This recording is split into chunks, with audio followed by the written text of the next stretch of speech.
Apparently, we have a lot of people from Queens in our audience. What do you think that that banning Acosta was a good idea?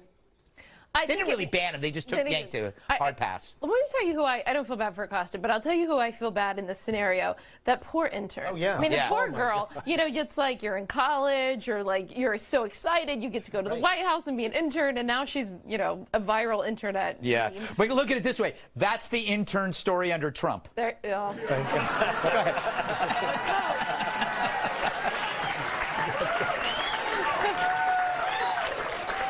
Yeah. There was some other. Never mind. I'm going to go to a different microphone joke later. But the other people that I feel really bad for. I used to be a press secretary for candidates when they were running for the Senate and Congress. And as a press secretary, whenever your candidate or whenever the elected official gets up there, you always sort of, even if they're really good, you always sort of just hold your breath. Yeah. And so I can't imagine like Bill Shine and Sarah Sanders. They may just sit there with like a fifth of whiskey. I know. That's press conferences. They're like, "What's up, Mr. President?" Yeah. I do feel uncomfortable, Tyrus, when I'm watching it. I'm nervous when it's going on, but then it always ends up being kind of fun. Yeah, well, I'm from wrestling background. I'm all about the promo in each other's face, you know, like talking trash or whatever. Just Acosta's just not very good at the comeback. Yeah. He needs to take a class on throwing some disses, you know, but he just doesn't do it. He likes playing like the victim. Like, you know, like I'm surprised he didn't fall down when she grabbed the mic. Like that's like, oh my God, help! Oh my God, Mr. President, get her off me! Yeah, he could have pretended he was a European soccer player. Yeah, you know, at least in the intern, you know, she needs to learn how to take a microphone away. You know what I'm saying? Just snatch it. You know what I'm saying? You just take it and you walk off with them still hanging on. I've had that in a club where a guy, you know, improv goes wrong. Yes. Let's go, sir. You just take the mic and he just kind of goes with you. She was trying to. It was a lot of this. Yeah. Just snatch that thing. Physical difference between her and you, though. But if confidence is confidence. You snatch that thing. All right. I got a 4-year-old. What remote? What? Because she's confident. What? Be confident. Take the mic. Rob? I don't know. In her defense, it is the most dangerous place to be between two egomaniacs and one microphone. It's like being next to two angry chimps with one banana. It's like, I don't. Yeah. She's not getting paid enough for that. Yeah. It's so true. She was in the lion's den. Right. Could have lost a finger. Should we end there on a? Well, you want to end on a laugh. Yeah, I know. That's how it I works. was saying. I Show was going to business. ask you, but I don't.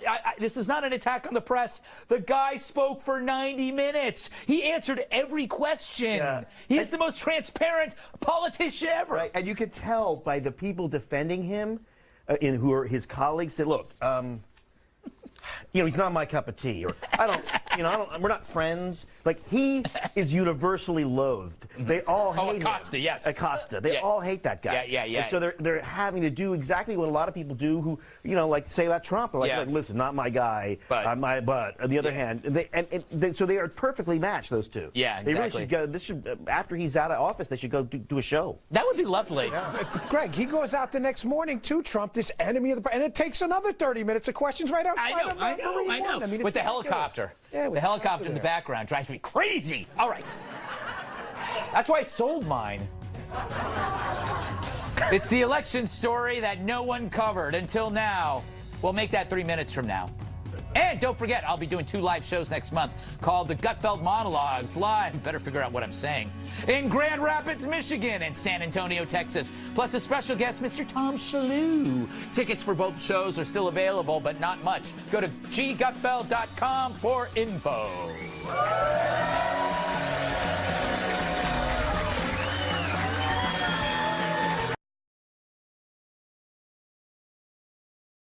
He may be dead, but he's still ahead.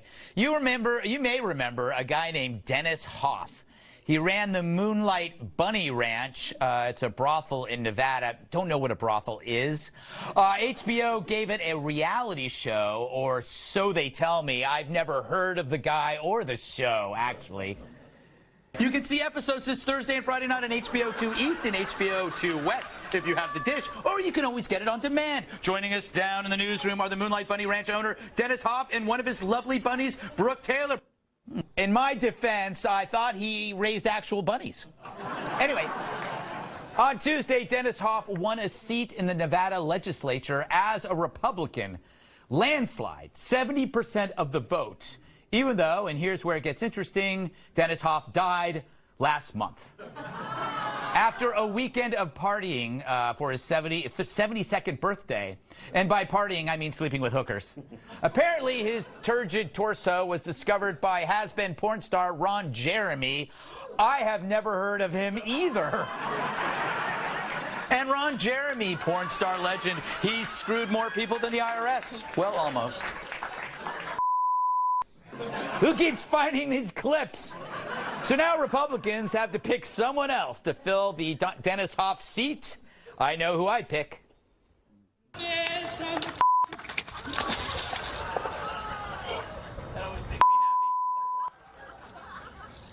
Oh my God!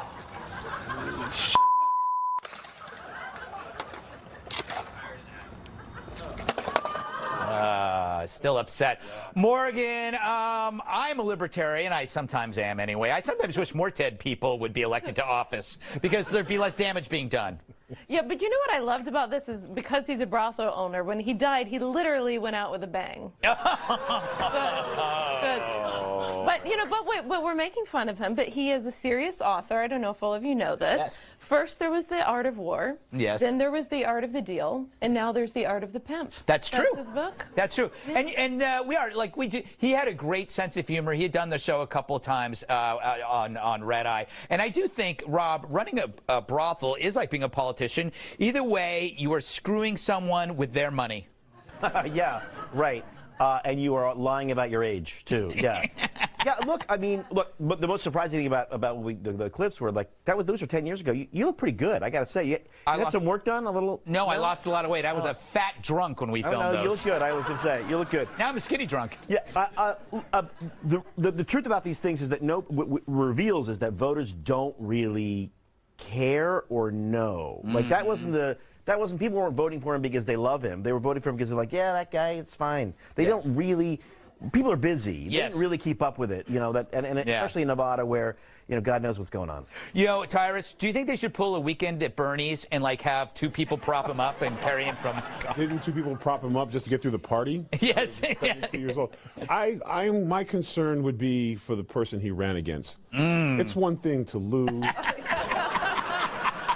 But to lose to a dead pimp, I got to be honest, I'm going to need to talk to Dr. Drew when it's over. Like, why don't they like me? I mean, a pimp. Yeah, but he was successful. He was a successful entrepreneur, Dan. Yes. Yeah, and by the way, it's legal when it's all man makes his money, makes no difference to me. Yeah. Hashtag Godfather. But I get it. He's a secretary. He handles money. He negotiates, moves around, he manipulates. There's a little politicking in there, but he's a pimp. Yeah. Not anymore. You lost to a pimp. I know. In a small town. So that means everywhere she goes, she's getting groceries. Mom, it's the lady who lost to the pimp. The dead pimp. Son, no. Yeah, the dead pimp. The dead pimp. Dan, it's plausible that a dead Republican is way more competent than a live Democrat. Yeah. Cheap joke. Cheap joke. Sorry. It kind of reminds me, like, every time he sees people on TV, like, you got to do something. And I'm like, no, just stop doing. Just stop doing anything. Like, every time you do something, these politicians screw us over. But listen, I ran for office 3 times. Yeah. I lost. I got smoked bad twice. And we almost pulled one off. And I can tell you right now, if you're even thinking about running, name ID is everything. On a serious note, they recognized this guy's name, and it didn't even matter if he was alive. I mean, think about this race in Florida. I'm telling you, I was in the gym, true story, and a guy says to me, who's the other guy running for Senate? I go, Bill Nelson. He goes, Nelson, isn't that the guy for the Cornhusker kickback? I said, brother, we're in Florida. He was thinking of Ben Nelson, the senator from Nebraska. Yeah. He didn't even know. It's all name ID. Yeah, and I don't even know those Nelsons. Although I know the band Nelson. Remember the three? They were the sons of Ricky Nelson. Right. They were bad. What was the song? I have no clue again. Can't live without your love and affection. They had the ponytails, right? Was it the blonde ponytails? Yeah, they had blonde hair. They had soaring harmonies. It was bad. Yeah. Yes, I should go to the tees, right? Staying on music. Before I make people sick. Enter 2018. Yes, I'm back. I'm back to 2018. All right. 2018. Up next, he's a senior citizen suing to change his age because he feels 45. We discuss why the planet is going to hell next.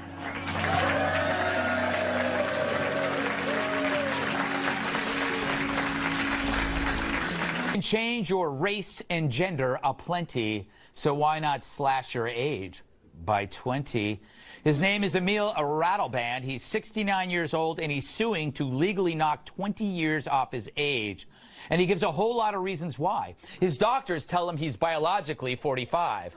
He suffers from age discrimination, no job offers, and also no dates. He quotes, when I'm on Tinder and it says I'm 69, I don't get an answer. But when I'm 49, with the face I have, I'll be in a luxurious position. A local court is expected to make a ruling in a few weeks. But given that Rachel Dolezal, remember her, a white lady who claims she's black, why can't an old man declare himself young? Or how about the opposite? For more, we go to Brad Von Bradley, a 24-year-old who now self-identifies as an 88-year-old man. Brad, how are you? Good, but oh, my hip is killing me, Greg. Brad, you seem like a perfectly healthy young man. Well, when you get to be my age, Greg, things start falling apart on you.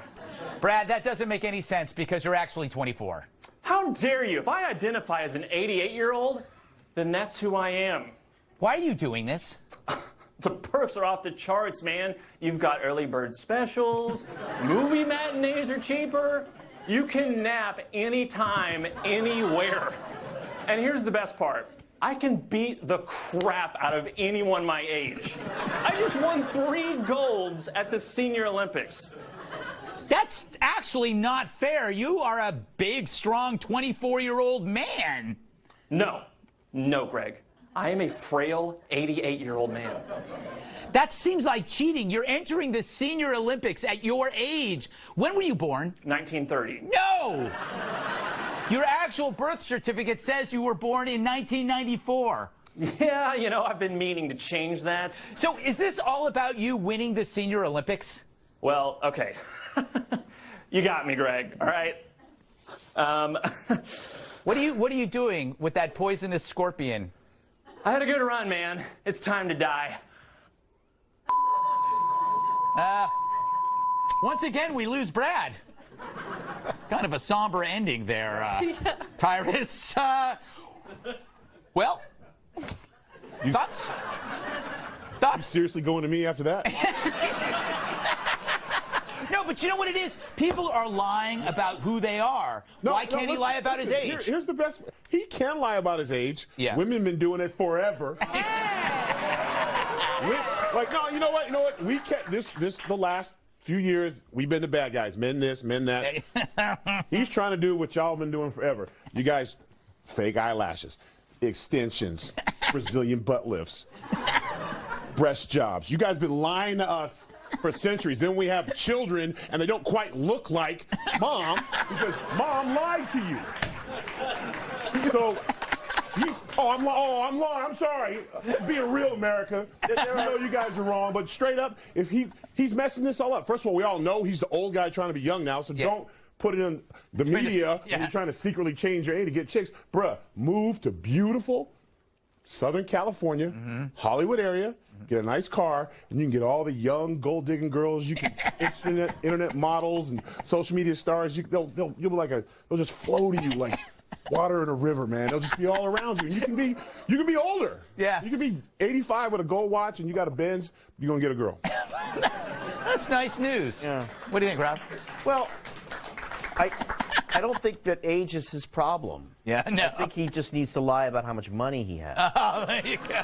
Boom. That usually is the subtle. That's why these like little short old fat guys are always standing in front of their $90,000 car.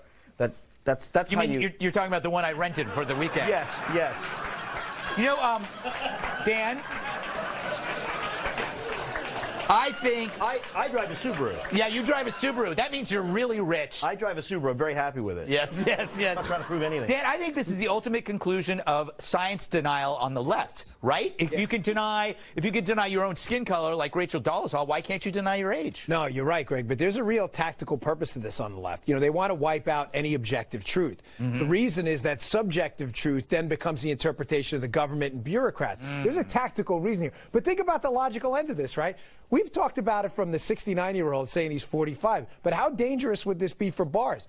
16-year-old walks in, hey, I'm emotionally mature, I feel 21. Can he sue? Yeah. I mean, this is the kind of stupid stuff. But you know what? That may sound like a dumb question now. In 10 years, someone will be arguing. Oh, no, people, Morgan, there are humans who now identify as animals. I actually, well, I know a few. Greg, keep your weekend activities to yourself. I think when I read this article, I thought we've reached peak humanity. Like, Yes. this is it. This is one of those articles I read and I think, bring on the robots. Yes. You know, I mean, I saw it, and if you saw this, it's really like, this should worry all of us since we run our mouths on television for a living. In China, they have an AI robot that's reading the news. Oh, I know. And I thought, you know, dear God, if they make one with these legs, I'm out of business. No. I did more research. Turned out it was actually Anderson Cooper. Boom! Up next. Speaking of, who is the sexiest man alive? If it's not Bill Hemmer, I'm out of here.